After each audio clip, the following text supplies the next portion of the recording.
Hello. This is Fred, the agronomist and a farmer, and we are back to our class like it has always been. My farm, my client farm. In case I see anything new, your request will be a training topic and a training site. And today, as per the request, you've requested me to show you how to prune watermelon. And before I show you how to prune watermelon, there are a few things I would like to touch on. Or there is a short review of the crop I want to touch on, mostly on nutrition. At this stage, as you can see, we are at a very critical stage, which is flowering and fruit formation. We have many fruits, we have many flowers, and the watermelon looks healthy. So what do we do, or what is supposed to be done? One, when we planted, we started with a phosphorus-based fertilizer. That is what we planted with. An example of phosphorus-based fertilizer is DAP. Then we did a top dress of, I did a top dress of NPK with phosphorus and nitrogen, which is 23-23.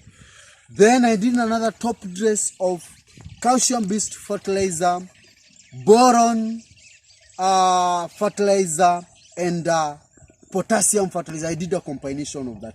That's why you can see this. So for you to achieve that, you need to observe the nutrition. For the boron, and it triggers the flower production. Also, it eases the movement of calcium. Remember, calcium works hand in hand with boron, so that way it's important. For the zinc, because of flower, I usually use the foliar. All my program is for the foliar. If you're interested with the fertilizer plant, if you're interested with the spray plan, I can prepare one for you, but it's not free. So I'm going to share the WhatsApp number that you can reach out to me so that I can give you all that you need, everything that you need for you to succeed in watermelon farming. So we're going back to our topic, which is pruning of watermelon. So this has been a question. How do we prune watermelon? Which part do we prune watermelon? And why do we prune watermelon? There are several things that can make us prune watermelon. And the first thing is, in case there is disease infestation or there is pest infestation, we usually remove the diseased leaves and we usually remove the diseased stems. That is one point. That is the first point why we prune watermelon.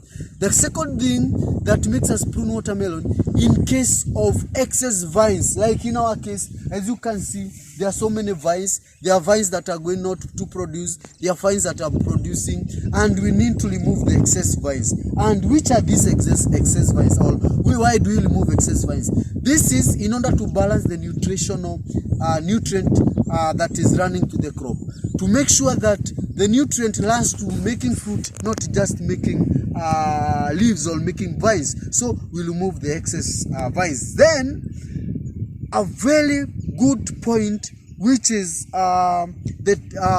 pruning the edge part of the plant. For example, I'm going to give you an example with this watermelon plant here. This watermelon already, you see, it has produced this fruit. As you can see, this fruit is visible. Then let's see, it has the second fruit, which is this one. This is the first fruit. This is the second fruit. And let's see the second fruit, and this is the third fruit.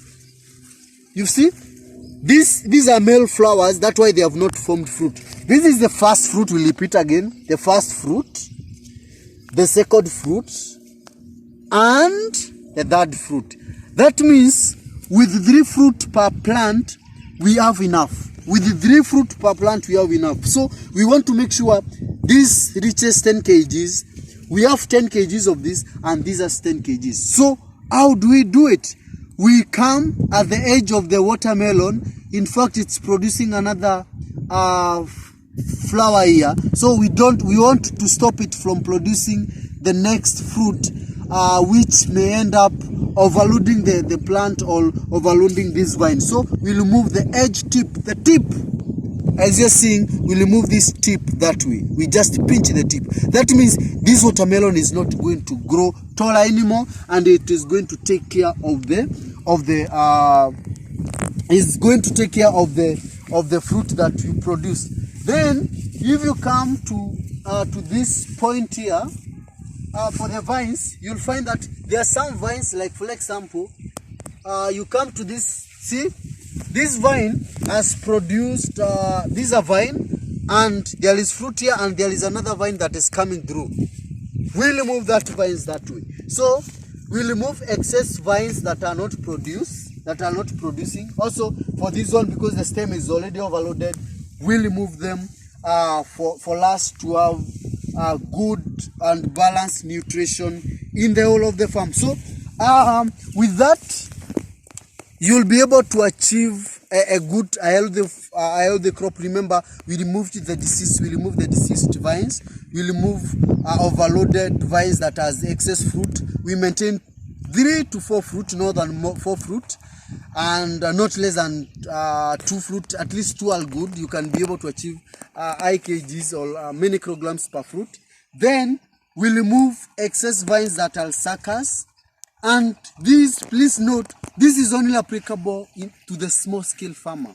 It's not applicable to the large scale farmer. For the large scale, because you cannot remove the vines in a 10 hectares land, this is applicable, and it's very practical to the small scale farmer. For the large scale farmer, for the excess vines, you have to increase the level of fertilizer nutrient. Because one, remember, like in my fertilizer program, I usually give farmers from the expert point of view, from the many years I've been to this, I usually give farmers fertilizer program of 10 grams per plant every application. So now, in such an excess vegetation, or when we have such vegetation, because you cannot go pruning each and every stem, what you need to do is to increase your fertilizer input.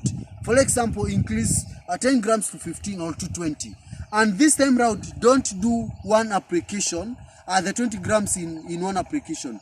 You can subdivide the 20 applications into 5 grams and do 4 applications, or into 2 applications and do 2 applications. That is what will make you achieve as big fruit as possible. That is what will make you achieve as enough fruit and big fruit as demanded by the market. Hope you've learned something from our today training. If you have not subscribed to this channel, please do, so that we can continue learning together. Bye.